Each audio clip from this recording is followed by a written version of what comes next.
Green is valley, हरियाली है हर जगह। पीस इज मोर इम्पॉर्टेंट, शांति ज़रूरी है। आई लव मी लॉट, मैं खुद से बहुत प्यार करता हूँ या करती हूँ। सक्सेस इन मी, मैं खुद में सफल हूँ। रिपीटिंग पॉजिटिव सेंटेंसेस ग्रो मी एन अदर, मैं अच्छे विचार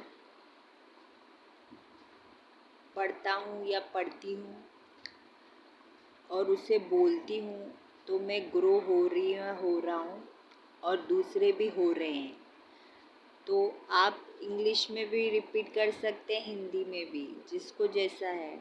रोज़ अच्छे वर्ड रिपीट कीजिए और खुद के लिए भी कीजिए, दूसरों के लिए भी कीजिए, तो आप पीस में रहेंगे।